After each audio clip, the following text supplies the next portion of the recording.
There's genuinely one psychological trick that I've employed, that you can employ, that will build almost the best word I can use to describe it is an addiction to lifting, to getting in the gym.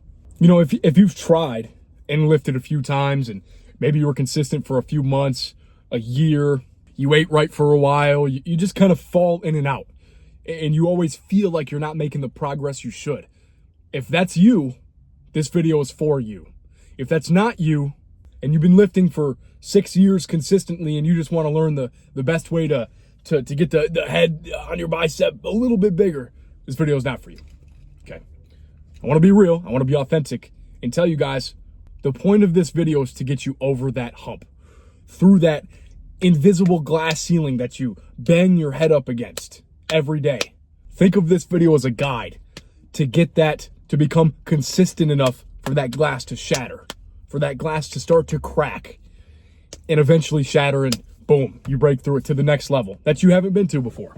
But everything that goes into the gym always ties back to the psychology of how you feel about yourself, about the gym, and about the process. The only difference between someone like me who's been going for 4 years, I just finished my lift just now, I feel amazing, and somebody who has never been consistent for more than a year, it's all mental. It's only mental. It's only something that I know, something that I feel that you don't feel, or that person doesn't feel. But it's not genetic. It's not that I was predestined to feel that way. It's that I've genuinely put in the work, understood the realizations, went through the trials and tribulations to earn that feeling. That feeling was earned. And this is not one of my pretty whiteboard videos that's gonna be perfectly cut up and amazing. You're probably gonna hear me driving in the background. You might see me flip somebody off. Nah, I won't do that. But you might, you gotta listen. This is real, raw, and authentic. When you are first getting in, or when you start to make a little bit of momentum, you start to create a little bit of momentum, of progress. We've all been there before. We've all progressed a little bit. We've all started our journey on momentum. When you do that, you can feel yourself going up. If you imagine fitness is like a mountain, you can feel yourself climbing up the mountain. You know that because it feels hard. It feels like there's a tension on your psyche, or even physically it's hard, to get the weights up and everything. When you combine that with things you have to learn, overthinking because of the influx of information here on social media, you combine that all, you can walk up the mountain. But what happens is you start to doubt the fact that you'll make it to the top of that mountain, which is an unfortunate truth.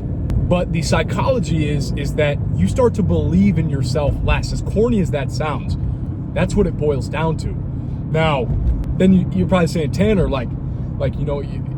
isn't that the point? Like, we're supposed to have discipline, and even when we don't believe in ourselves, we do it anyways. No, you'll never build that true addiction. You'll never build that true love, is really what it is, if you hate doing it. Imagine if you were in a relationship, you had a girlfriend, right? And you hated her. You didn't like being with her.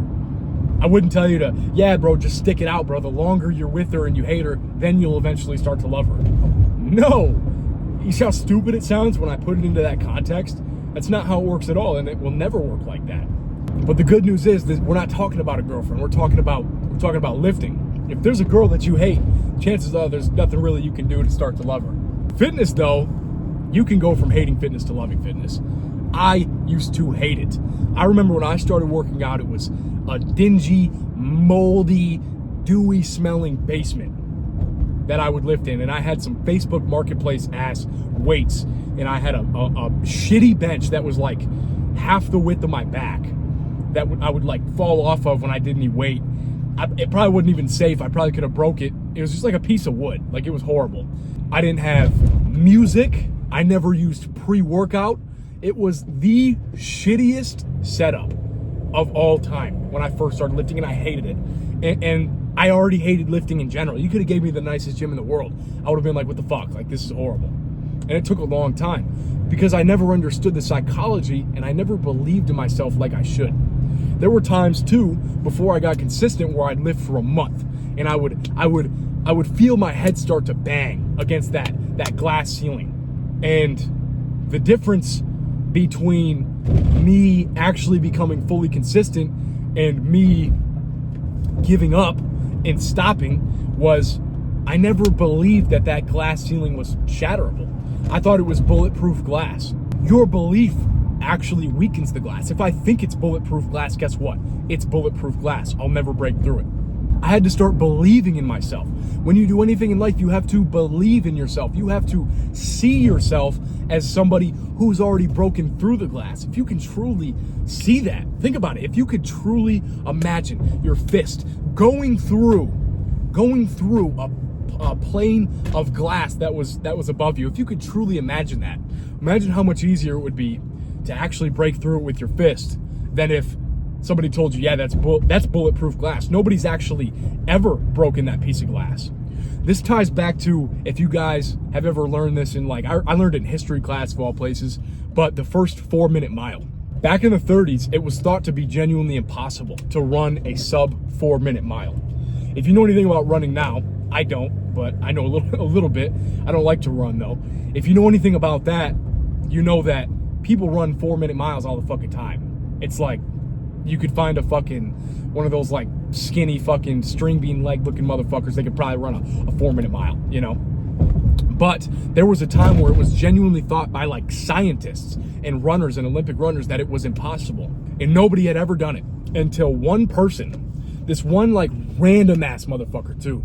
One day, he actually ran like a sub 4-minute mile. It was like 3 minutes, 59 seconds. And everybody was like, what the fuck? Like, oh my gosh, this record will never ever be broken. This is insane. That's genuinely what everybody thought. And then like not long after that, another 4-minute mile, another 4-minute mile, another one. And it kept happening to where like a 4-minute mile was like, went from impossible to like pretty damn common quick. The only thing that changed, it wasn't that the gravity of the earth changed and it allowed us to run faster. It wasn't some new steroid that came out that, no, it was just the belief. It was only the belief. People were told it was impossible to run this mile. And then the glass, it got, his head, boom, boom, boom, his fist through the glass. And eventually this one dude shattered the glass. The glass was gone and everybody went through that hole. Everybody ran a 4-minute mile, but it was all based on the belief. And to tie it back, I know it sounds like I'm rambling, to tie it back to the gym, to tie it back to getting in shape, you have to do it enough to where you actually believe that you can fall in love with it. You believe it's addictive. Why do you think all these substances, you guys know what I'm talking about, are addictive? Because people say they're addictive. Imagine if nobody in the history of ever got addicted to, we'll call it Coca-Cola. You guys know what I'm talking about. If you tried it, chances are you'd never try it again. But if I tell you, hey, this stuff's addictive, it's going to grab you right here and you're not going to be able to do anything. And then you try it.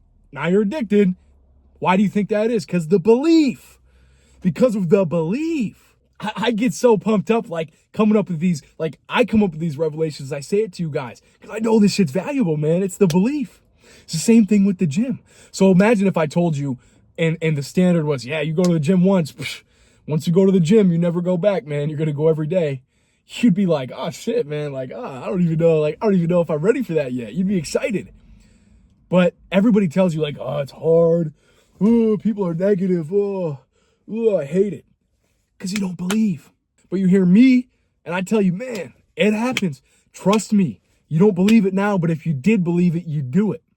You got to want it. You got to believe it. Then you do it. WBD method. Want it, believe it, do it. 3 steps to anything. But the believe it is the hardest part. You can't just manifest it. You got to feel it. You got to imagine your fist just shooting straight through that glass, whether you're the 100th person to do it or the first person to do it.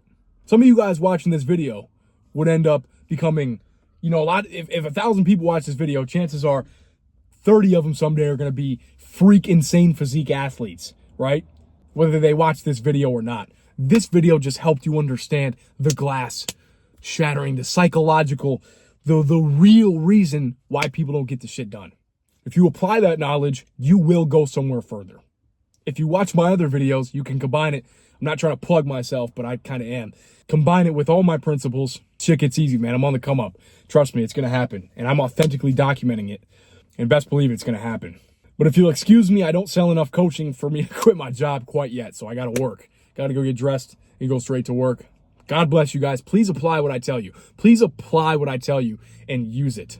Take notes, rewind, share it with your friends. Do what you can to make this shit happen. Good luck to you guys. Get to work, and God bless.